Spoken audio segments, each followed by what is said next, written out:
Welcome to the Forge. Today we're going to be talking about setting goals. All right, this is a really important topic that applies to basically everybody. At some point in time, you're going to want something that you don't have, and the only way to get that is to set a goal and then achieve it. So keep that in mind as we go forward. We're going to talk a lot about physical type of goals, physical achievement goals, whether it be sport or whatever. But these can apply, and this methodology can apply to any goal that you want to set in your life. So we're going to focus on some of the more tangible results, but it doesn't have to be that. It can be lots of other things. So take this methodology, see where you can apply it in other parts of your life. All right, so what we're going to go over today is what does a good goal look like? We're going to focus on the SMART goals method. That is not the method, it is a method. All right, so understand the difference. I'm trying to give you a framework from which you can deviate based on your requirements and your personality. Not everybody does things the same way, and that's okay. But you have to have a starting point to adjust from. If you're always trying to recreate the wheel, you're just losing time. So this is a way that makes sense to me, and I've used with a lot of soldiers and airmen and other people in the industry and the civilian industry as well to help them utilize what they already understand and how to progress towards their goals. But if it doesn't work for you, that's great. Take this information, take what works, discard what doesn't, and make your own path. But you have to have somewhere to start from. So that's what we're going to start with. We're going to focus on the SMART goals method. Then we're going to move into progress, plan versus reality, do some expectation management, understand how achieving your goals really works versus how you think it's going to work. And that's a really important wake up call for a lot of people to help you avoid some of the uh, downfalls to working towards something you've never accomplished before. And then last is what do we do after we set our goals? So we set it, we said, okay, this is what we want to do. We've got a clear picture in our head of how we want to accomplish it. Now what? So then we'll get into that part of the pie. Because even if you set a great goal, but you don't ever take any steps towards it, it was a waste of time. So those are what we're going to be going over today. Uh, Feel free to shoot me some questions in the chat or shoot me an email, whatever you need to do. Happy to discuss this with you. Again, this is a way. It's not the way. Keep that in mind as we go forward. If there's something you don't like about it, let's talk about it. Let's see how we can modify it in a way that best suits your current situation. Okay, so what is a good goal? Like I said before, I used a SMART goal method, and that's an acronym. I'm a military man, so we do a lot of acronyms. So SMART is an acronym, and we're going to go through each letter in SMART and discuss how that pertains to setting your goal. So essentially, you can never get to where you want to get unless you decide where it is you want to get, and that's what setting the goal is. You have to set the end point, the finish line, right? The end state, as they say a lot in the Air Force and the Army. You need to decide where it is that success lies. And this is going to help us do that. So the first thing is the S, which is specific. Your goal needs to be clear and specific. So if it's not clear and not specific, you could just meander about without ever knowing success or failure. So like if you keep moving the goalpost, you never know if you ever achieved it or not. So you want to dial that in. You don't want to use an ambiguous wording like I want to be healthier. Okay, what does that mean? What are the metrics by which you're going to say if you are healthier or not? Is it blood pressure? Is it weight? Is it whatever? You don't know, so you've got to be specific. So for this presentation, I'm going to focus on a goal that is athletic pursuit, and it's one I'm a basketball guy. You know, that was always my sport. Played about a lot of other sports, but basketball was always kind of my favorite. So growing up, all I ever wanted to do was dunk a basketball, right? That was my goal. I want to dunk a basketball. So we're going to focus on that. We're going to use that as our example as we go through this presentation. So I want to dunk a basketball. Is that a good goal? That's not very specific. A boys basketball, a girls basketball, what height of rim, on a 10-foot goal in a game with one hand, with two hand, off the dribble, on an alley-oop. That's where they toss the ball up and the other guy catches and dunks it. In case you didn't know, you should know. But if you didn't, that's the explanation. So all of those are very, very different goals, right? So if you're trying to dunk with two hands, that's a much different goal than trying to dunk with one hand. If you're trying to dunk on an 8-foot goal, that's different. That's a different requirement than dunking on a 10-foot goal. So you have to be very specific. So I'm going to dial that in a bit. I want to be able to dunk with one hand off the dribble on a 10-foot goal with a men's basketball. Okay, so I've dialed that in just right there. I've made my goal much more attainable because now I know where I've got a much clearer picture of the finish line, right? I don't have to be ambiguous or be confused as to whether or not I'm getting closer or not because I've said this is where I want to be. All right, so I was specific. So that's S. And then in SMART, next letter is M, measurable. All right, again, this is just trying to dial in the specificity even more. So another ambiguous goal that a lot of people have is I want to lose weight. Okay, well that's measurable, right? How much weight?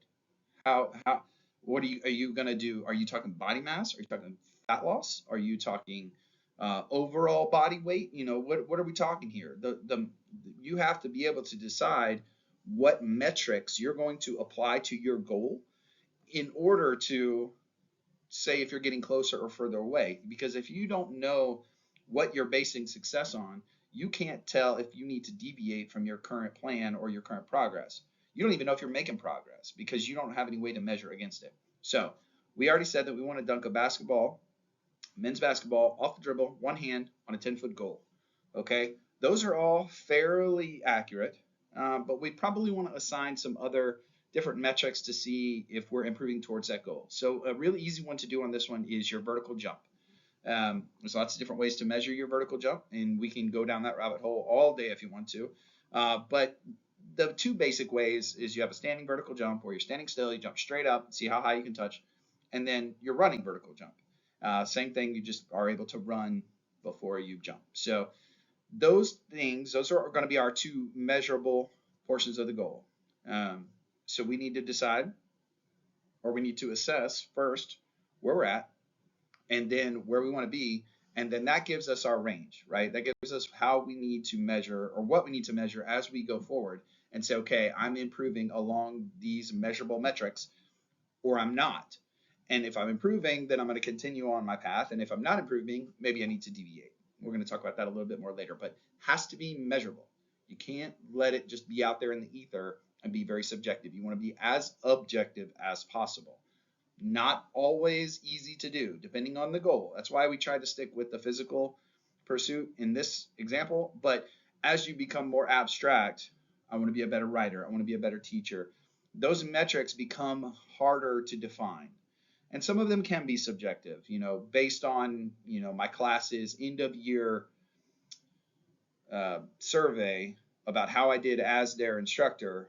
That will tell me whether or not I was better than I was last year. That's fine. It's a little subjective, but it's something you can measure against. Okay.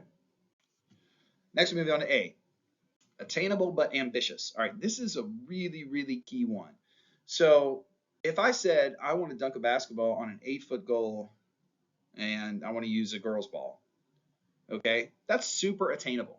I could do that. I can almost touch 8 foot just standing flat footed, or I can touch it with my fingertips. So I barely would even need to jump at all. And a girl's ball is smaller, so I can hold it much easier in my hand. So that's super attainable, but it's not ambitious.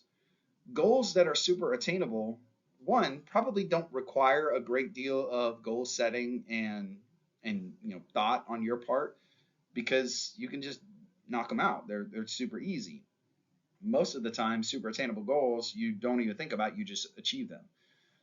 Ambitious is the flip side of that coin. You want it to be hard, but not so hard that it's impossible. If I said I want to do a 360 between the leg dunk with two hands, that's probably not in the cards for me. I can't even, if I can barely touch the rim right now, then getting to that point is, probably not realistic.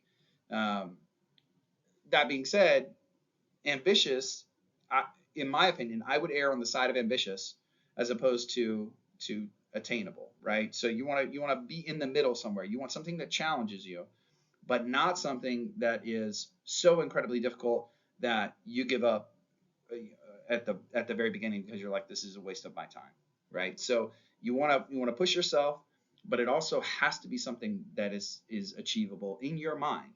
Now, if you truly believe you can get to that 360 between the legs with two hands, then that's on you, and that's awesome, and you should push yourself to achieve that goal. However, it's got to be up to you. No one else can tell you what is attainable and what is ambitious. You can get input, and you should, from your coaches, from your family, from your friends, whoever, to say, hey, am I way off base here, or is this something that I can conceivably do? But at the end of the day, if you don't believe it, it doesn't matter how many people tell you you can do it. You're not going to be able to do it.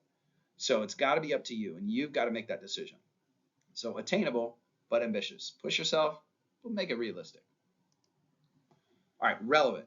This is another one for staying the course. Okay, if your goal is not relevant to you, then why would you stick it out when it gets hard? Because it's going to get hard. That's the whole point of this.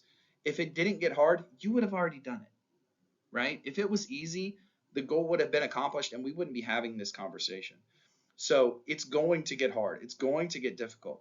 And if it's not relevant to you in some way, why stick it out? Why put yourself, why sacrifice to achieve a goal that doesn't matter, right? If you never played basketball again and you were never intending to play basketball again, then why in the world would you set a goal to be able to dunk a basketball? Who cares? That doesn't make any sense to anybody. So keep in mind that the goals have to be relevant. They cannot be arbitrary. We do that a lot now, especially with the self-help kind of mentality that's going around with the internet. There's all these great sites and all these great sources of information that can teach you tons of things. But if they don't matter, you're not going to work as hard as if they do matter. And quite honestly, if you're setting this goal, if you're having this conversation, then it's hard what you're trying to accomplish. And so it's got to be relevant to your life, and it's got to be significant enough to make you want to continue even when it's not fun, because it won't be fun all the time. All right, now we're going to go to a T. All right, and my big head's in the way on the screen, so I'm sorry about that. But the main thing is it's time bound. This is where I think a lot of people lose steam, they lose focus. It's because they don't set themselves a timeline from which to achieve their goal. This is also a little bit of an art, more so than a hard deadline. Like let's say, we want to dunk a basketball, one hand off the dribble, 10-foot goal, men's basketball in 2 months. Okay, that's going to be relative to where you start. 2 months may be reasonable if you're really close. Like maybe you're just missing it. You're really close. You can feel it. You can almost dunk a bunch of times, or maybe you've done it before. 2 months maybe reasonable. I don't know. But if you can't even touch the net, 2 months probably not happening. Okay, so the time bound is a way to keep you honest and keep you accountable so that you continue working towards your goal. So one, it helps you determine if this is attainable, but then two, it helps keep you focused. So the other extreme, the first example was 2 months. It's really, really short.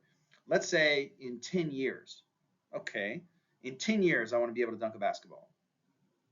Okay, that makes it probably more attainable. I can take a much longer timeline to train and get ready, but am I going to stay focused for 10 years? Probably not. So 10 years is a crazy amount of time to focus on a single goal. I'm not saying don't do it, and there are pursuits that people have that. I mean, if you want to become a doctor, it's going to take 10 years to become a doctor. That's an awesome goal that a lot of people aspire to, but it takes that long. And so it's not out of the question, but at the same time, it makes staying focused on the goal much more complicated. And when you have huge goals like that, when you're talking about setting a massive lifelong goal, usually you break it up into smaller chunks, right? Like I want to get my bachelor's degree in 3 years, and then I want to go to medical school and do that in 4 years, and I want to do my residency in whatever years, and then I'll become a doctor, right? So you have smaller chunks that you break it up into with the overarching goal of becoming a doctor in 10 years. Excuse me. So the time bound is really up to you, and it's based on the goal, and it's based on your start point and your finish point. Okay, so we are dialing this in now. So let's say, go back to our original example. Our goal is we want to dunk a basketball on a 10-foot goal off the dribble with one hand, and we want to do it in 6 months. Okay, The reason we want to do this is because we're playing in a basketball league starting in 6 months, and we want to be able to have the confidence and the ability to dunk a basketball in the game. That's relevant because I am a basketball coach or I'm a player and I want to succeed in that pursuit. Okay, we've hit all those marks. We've assessed our goal. We now have a SMART goal. Let's look at some examples and kind of dig into this a little bit deeper, but I feel like that helps lay it out pretty clearly. Okay, so now we're going to look at some examples of good goals, bad goals. We're going to kind of assess them. Excuse me. And we'll talk a little bit about them as we go. So here's the first one. I want to win a state championship next year. Cool. Good for you. Not very specific, not measurable, really. I mean, I guess, okay, you could win or not. That would be measurable. Attainable? We have no idea. Were you 0-30 last year, or did you lose in the finals last year? I have no idea. Do you have the same team? Did you lose all your people? What's going on? Relevant? Okay, I mean, maybe if you're a high school athlete, you want to be playing college, might be relevant. And then time bound, again, we don't know based on your current start position. So not a great goal, pretty ambiguous. And the bigger thing that I want to focus on this particular one is it's outside of your control. For example, let's say you play the best you've ever played and you score 60 points in the state finals. But the other team you're playing, for whatever reason, is on fire and they shoot 90% from the three-point line and you lose. Was that a failure? Did you fail? No, because it was outside of your control. You set a goal based on other people's performance. What if you're playing in the playoffs and you tear your ACL and you go out and you can't play anymore in the playoffs and your team loses? Nothing you can do about that. There was no way you could control that. And so your goal has to be about things that you can control. They need to be about things that you determine the outcome of. And winning or losing a game is not something you can control the outcome of, quite honestly. And that seems a little weird to say, but at the end of the day, there are too many variables to guarantee that you will win a game. What if the referees are one-sided? What if half your team gets hurt? What if, what if this all day? So you can't base your goals on other people's performance. You need to base your goals on your performance. So a better way of stating this would be, I will make 1,000 three-point shots a week from June 1st to January 30th in order to improve my shooting percentage and help our team have a better chance of winning. That is a fantastic goal. It's ambitious. It's very specific. Did I make the 1,000 shots or not? Okay. Making 1,000 shots, threes in a week is a lot, because that means you're probably going to shoot closer to 3,000 shots in a week. And that's a lot of shooting. And June 1st through January 30th, that's what, like 6 months of training every single week. That's a lot. That is an ambitious goal. It's attainable, certainly doable. People have done it, but it is very difficult. And I really like the way that it's worded in order to improve my shooting percentage. If you make 1,000 shots a week, you're going to get better. No two ways about it. So you will be able to tell if you're getting better by your shooting percentages in the games, right? And you'll be able to average that out, okay? Am I improving? Am I achieving my goal or working towards my goal? And then to have a better chance at winning, you're not basing whether you win or lose on your shooting percentage. You can shoot 100% from the field and lose. It would be insane for you to shoot 100% from the field, but it does happen, or it could happen, conceivably, it's possible. But you could still lose. Like if the rest of the team is struggling, or if the other team is just amazing, it is what it is. You could shoot 100%, and let's say you shoot 5 shots, 5 threes, you make all 5 threes, that's 15 points. It's not going to, you're not going to get an automatic win if you score 15 points. I'm sorry. That's just the way it is. So understanding that this goal is much more about self-improvement, self-focus than it is about the other variables that you can't control. So this is a much better goal and a much better way to approach the problem. Okay, next one. This one's a little better. I will run a 4.2 second 40-yard dash at the combine in November. Okay, it's very specific. It's measurable. Is it attainable? We have no idea. What are you running right now? I don't know. If you're running a 5.2 right now, probably not going to happen. Um, is it relevant? Okay, maybe. I mean, we can assume that if you're setting this goal, you probably want to play either in college or in the pros for football. So, it could be very, very relevant to you. And then the time is really relative to your start point.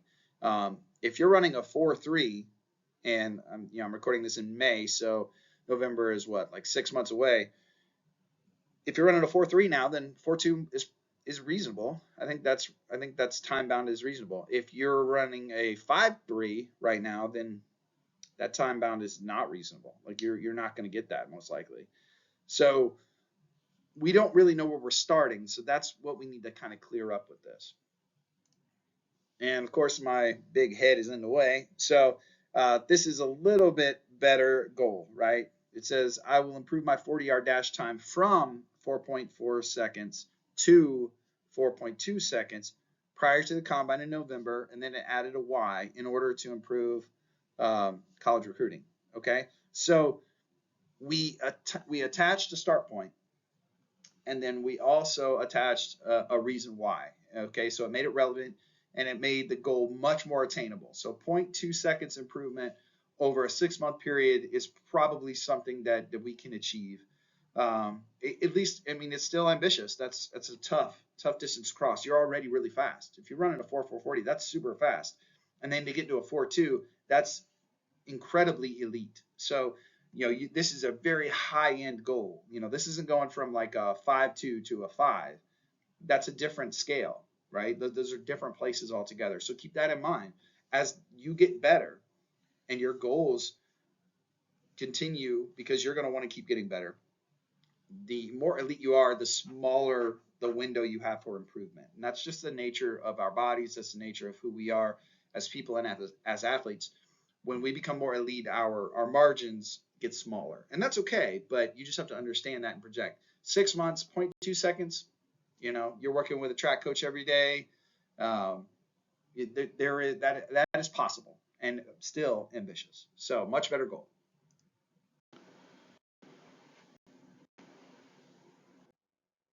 Okay, let's talk about plan versus reality progress.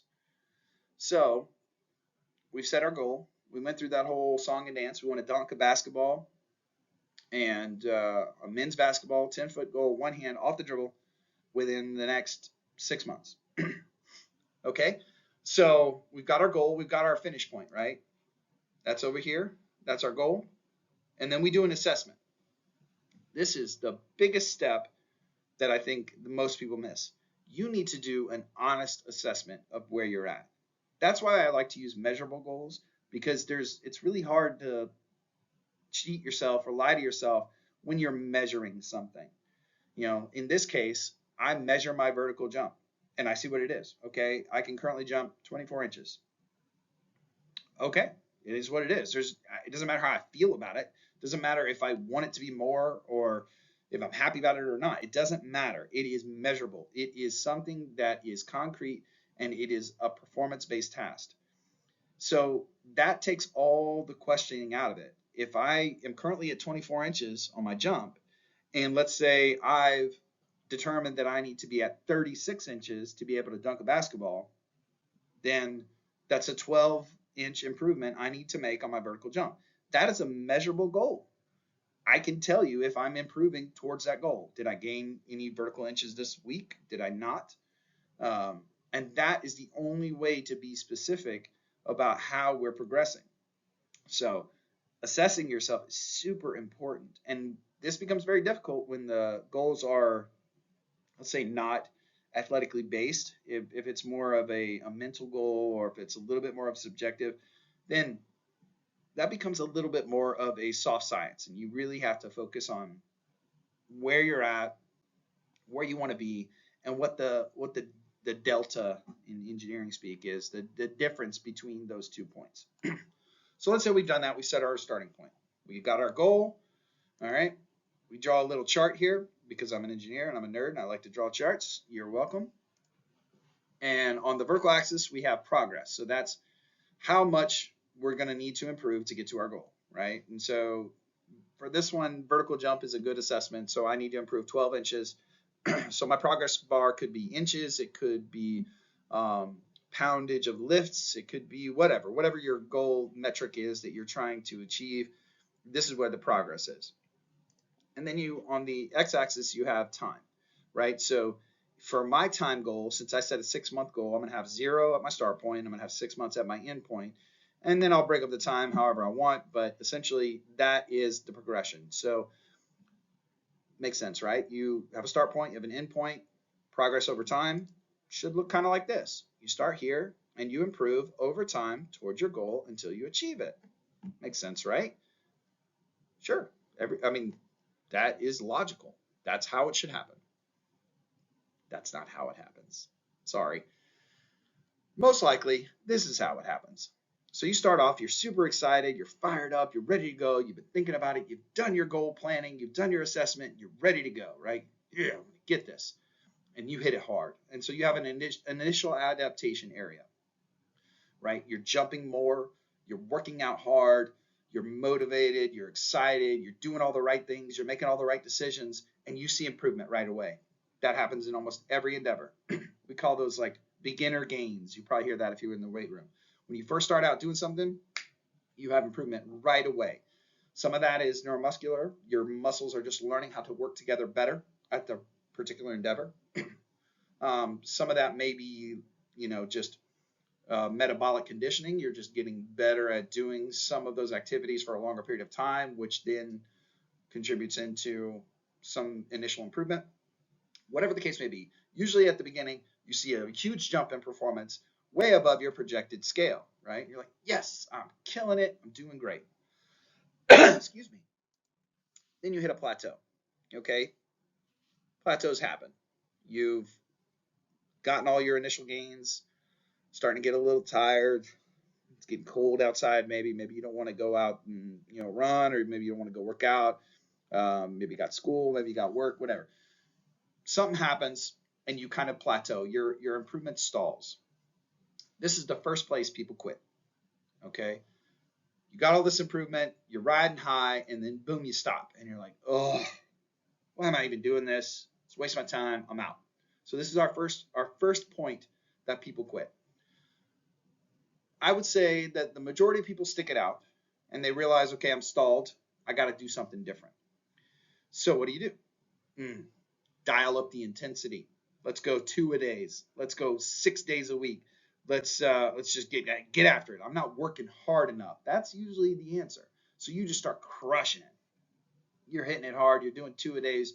You're just not sleeping at all. Every second you're awake, you're in the gym or you're jumping or whatever the case may be. You're just working, killing yourself trying to get after that goal. So you've adjusted your intensity. So you're going to see some more improvements, right? Because you're just doing more, so you're going to improve more.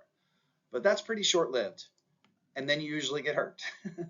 Speaking from experience, this is usually when your injuries happen. Once you've dialed up the intensity because you've determined, for whatever reason, you aren't working hard enough and that's why you plateaued, now your body's going to be like, nope, that's not what we needed, and you get hurt. Now, let's say in the case of vertical jump or trying to dunk a basketball, you pull a hamstring because you're not used to the sprinting, you're not used to the jumping, your initial load was really high, and that's why you plateaued. Was your body was like, whoa, pump the brakes, let's figure this out, and then you dialed it up to 11, and now you're hurt. So you pulled a hamstring. You're going to be all the way back down, way past below where you started from, because you could have jumped 24 inches before, and now you jumped 0 inches, right? You're below 0 as far as your progress chart goes. That's not good. That's really disheartening. This is the second place most people quit. Most people are like, it's not worth it. I'm out. Obviously, I was not meant to achieve this goal, and I quit. This is when this happens, right? People don't see it coming. They didn't expect it. They expected this beautiful progression on the red dotted line from their starting point to their end point. And now they're worse off than they started, and there's no daylight at the end of the tunnel, and it's just not worth it. So here's where several of those points we discussed previously come in. It's got to be relevant. If it's not relevant, then why bother, right? That's what you're going to be asking yourself. Why am I doing this?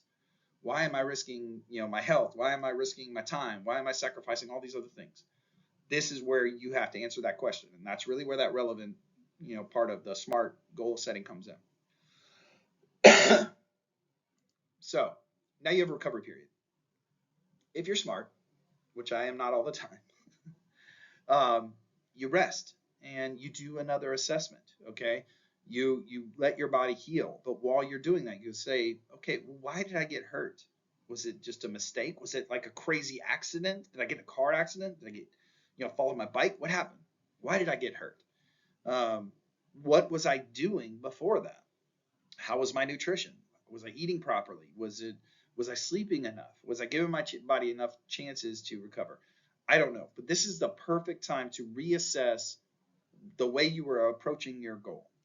All right. And if you really still want to achieve it, then this will be the time where you start to make some hard decisions about how you get closer to that goal. So this is where you enter what I call the discipline training phase. You've said, you know what, this is important. I still want to do this, but I know I can't do it the way I was doing it. So usually you will hire a coach. You will find a program that fits your requirements or fits your goal that you want to achieve.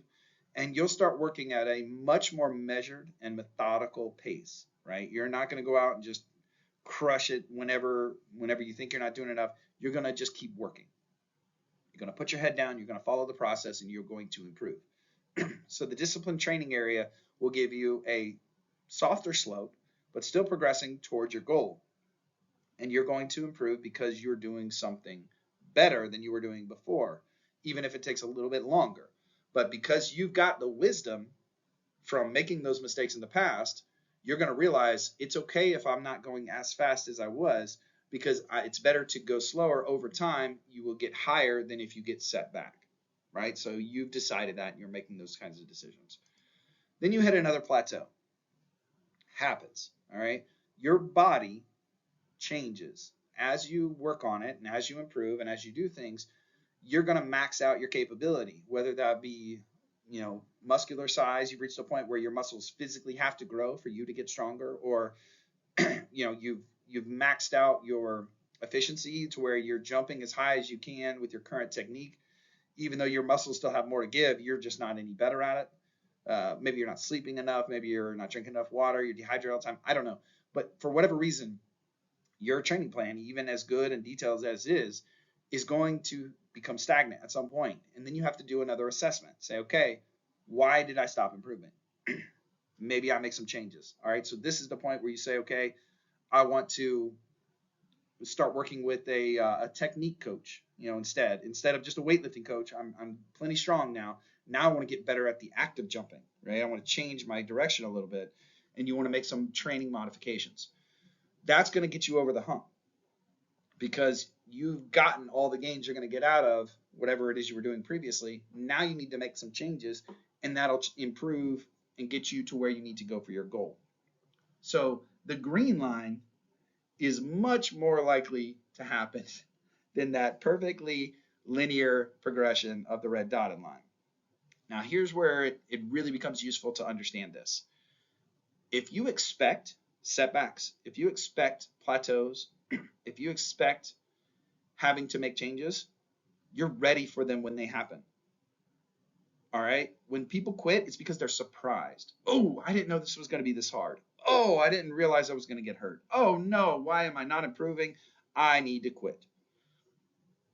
You can't think like that. You have to expect these things to happen. And if you can see them coming, you may be even able to sidestep them, right? If you know that if you all of a sudden dial up your intensity, that there's a good chance you're going to get hurt.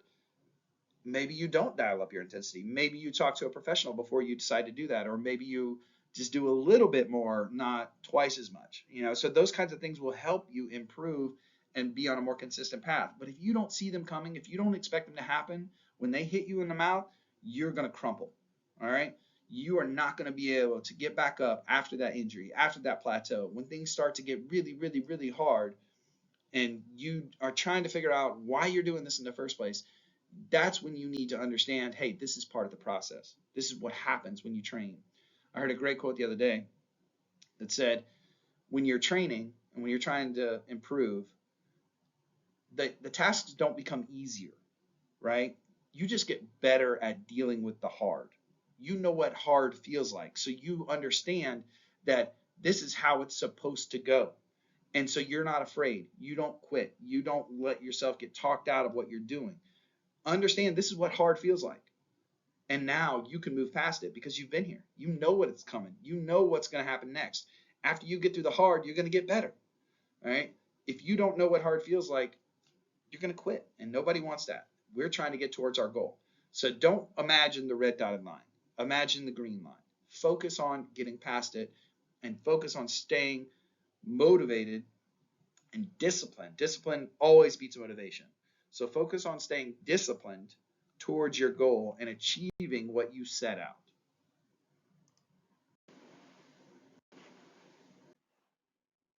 All right, so what do we do now? We've set our goal. We've got everything figured out. We've done, our kind of expectation management. We need to conduct our initial assessment. Now, this is really important. A lot of people don't do it, and a lot of people don't do it correctly. The assessment needs to be honest more than anything else. You do not want to cheat on your initial assessment because that's going to throw off all of your progress, and you're not going to know if you're getting any better or not. And then you won't know if you need to deviate or do a training modification. So if I'm doing my standing vert and instead of just going off 2 feet like I'm supposed to, I take like 2 steps and a hop and then I jump. Maybe I jump 27 inches when I really should be jumping 24. Well, when I test it in a month and I'm jumping 28 inches, I'm all bummed out because I've been working for a month, only gained an inch, but really I gained 4 inches. I wouldn't know that unless I had done the initial assessment honestly. You need to make sure that you're doing the assessment honestly and consistently. That's the other piece of this. If you're testing it differently every single time, you cannot accurately measure whether or not you're improving. Let's do weight loss, for example. If you weigh yourself initially in your bathroom on your scale, and then the next month you weigh yourself at the gym, and then the next month you weigh yourself at another gym out of town, those scales are not consistent. You have no way of knowing if those scales are balanced the same. And so how can you accurately predict or accurately assess whether or not you're getting any better? You don't know. So you need to be consistent with your assessments over time and do it in a way that you can do it the same way every single time. That's the only way you're going to really know if you're improving or if you're stagnant. And those things are very, very important, as we mentioned before, because those are the decision points for whether or not you need to make a training modification. So, step 2, come up with a plan. Um, this is just my opinion, but you need to hire a coach, look at an external program, find an expert. If you knew how to do this, you would have done it already. That's all there is to it. I do it all the time. I'm the world's worst. I see something in a goal and I'm like, I can figure that out. I'm going to start hitting it hard. But at the end of the day, that's just not true. I don't know how to do it. So why would I try? Why would I go to myself to ask the question of how to do it? I would go to someone who knows how to do it, who has done it before. Even better, someone who has been where I am and is trying to get or has gotten to where I want to get. They have much better firsthand knowledge on what you can accomplish or what you need to do. You know, a good example of this is I'm 42 years old. Yeah, I'm old. I get it. I wouldn't go to a coach who trains 18-year-olds only. Their program is not going to be for me. It's not going to help me improve. It's going to be way too much. I'm most likely going to get hurt, and I'm not going to be able to keep up, and then I'm going to quit my goal. So I want to go to a coach who maybe specializes in what's more seasoned athletes. There we go. That's a much nicer way of saying old. But it's just a different approach. You need to come up with a plan that suits your goals as well as your initial start point, and that really needs to be someone outside of yourself. All right. You can come up with a plan and then maybe run it by somebody else. That's okay. That's reasonable. But what you don't want to do is do everything in a little box in your own head and then have no external input because you don't have any way to kind of check or make a reality check on any of those ideas. So come up with a plan, utilize an expert. Step 3, establish sub goals or checkpoints. This is super important, and I think most people miss the boat right here. If you don't set sub goals and checkpoints along your path to your goal, you don't know if you're getting better, you don't know if you need to make a change, and you don't have any way to stay motivated. So let's say we're taking our dunking example, right? Maybe my first goal is I want to be able to back squat 1.5 times my body weight. And I feel like I need to do that within 2 months of starting the program. That's a sub goal, right? That's a separate goal outside of what I'm trying to do with dunking, but it's a step on the way to getting my ultimate goal. So it's a sub goal. It helps me know whether or not I've achieved what I need to on the path of which I'm going. So let's say I get it, then I'm like, great, that's motivation. All right, I'm 2 months in, I hit my first marker, I'm ready to keep going. Let's say I don't get it. Now I can make another assessment and say, do I need to modify my training? Did I not get it because I got hurt? Did I not get it because I haven't been lifting enough? Did I not get it because my nutrition's off? What's happening? Why didn't I hit this marker? How do I need to change my behavior to get it and then move on? You need to set these goals. If you're not setting them at regular intervals, at reasonable intervals, then you don't know if you're improving towards your goal or if you're stagnant. The other problem that people have sometimes is they do like checkpoints every day. If I test my vert every single day I jump to see how high I can jump. Some days I'm going to jump 3 inches higher. Some days I'm going to jump 2 inches lower. There's no way to know because some days you have good days, some days you have bad days. It just happens. So you're testing every single day. That is a roller coaster of emotions that is not going to be helpful, and it's not accurately going to depict your ability. If you test the day after like a heavy weightlifting session, you're not going to jump that high. That's all there is to it. It doesn't mean you're not getting better, and it doesn't mean that your body is not getting stronger. It's just a bad day to test. So don't test so often that you mess up your metrics and it throws you off and it hurts your confidence. You want to space those out at reasonable margins. So I like monthly. I feel like that's a very accurate amount of time or a very adequate amount of time to get a clear picture of your trend. Some people say weekly. I've seen that. It depends on your goal. It depends on who you are and what you're trying to accomplish. But monthly seems to be like a good chunk of time to really say, okay, where am I at? Where do I need to be? So keep that in mind. You want to make sure you have these checkpoints, you have these sub goals, and that they're spaced out reasonably along your path to your goal to maintain confidence or make training modifications based on those results. All right, step 4, excuse me. Establish an accountability system. This is huge. There is a reason why group fitness, like CrossFit, military PT, why everybody gets better when you participate in these. It's because somebody else is there watching. Somebody else is holding you accountable. You can't take a day off if someone is calling you to say, hey, you're going to be at the gym today, or hey, did you drink enough water today, or whatever. If someone's checking on you, you're going to be much more consistent than if it's just on you. All right, because there's going to be plenty of days where you don't want to do it, and you need that external motivation or that external discipline, because discipline is going to beat motivation every day. There's going to be every time you're going to have days where you wake up and you're like, I just don't want to do it. I'm sore. I'm uncomfortable. It's not going to be a good day. That's the lack of motivation. But you need to have the discipline to say, I'm doing it anyway. It doesn't matter how I feel about it. Motivation is a feeling. Discipline is action. So you need the discipline. And that discipline is much easier when you know somebody's looking for you. Somebody's going to call you up. Your coach is going to, text you and say, hey, you at the gym, what's going on? You're going to make that happen more often than not. So accountability is crucial. Step 5, put your goals somewhere you see it every day. So this is another accountability kind of trick, but it's important when you have, especially long-term goals. You don't want the set it and forget it kind of mentality, right? Okay, I want this goal, and then you put it away, and then you don't think about it for 5 days. No, that's not how we're doing things. That's not how you get better. You get better by seeing that every single day when you brush your teeth, and in the mirror there's a sign that says, did you jump today? Did you work towards your basketball goal today? Whatever your goal is, right there. Every day, twice a day. Every time you brush your teeth, you see it.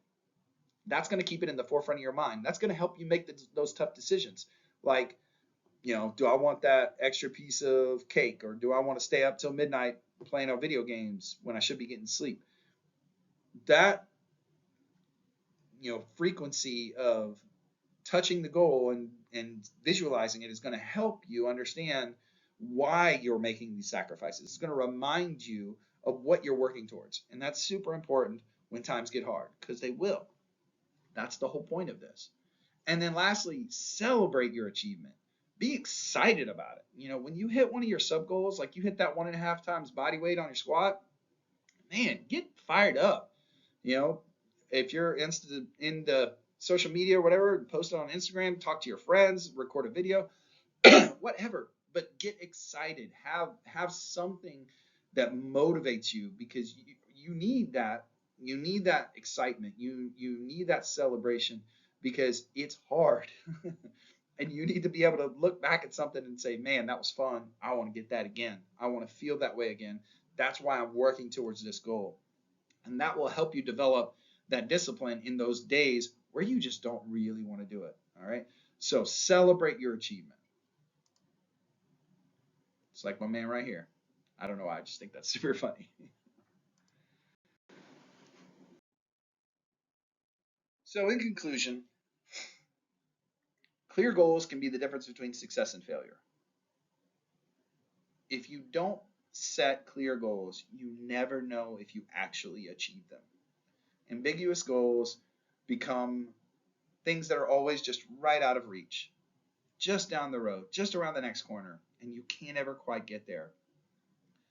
That is brutal on your mindset after a while. Sooner or later, you're just going to give up and say, I'm not even going to bother trying anymore. Focus on setting clear goals. They're super important. Good goals can greatly reduce unnecessary training. If you are, excuse me, if you are set good goals and good sub goals, you're not working in like 9 different directions trying to achieve something that may contradict or take away from what you're trying to do.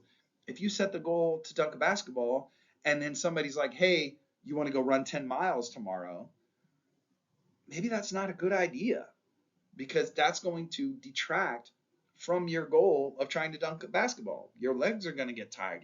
You might get hurt. You're not going to want to train the next day.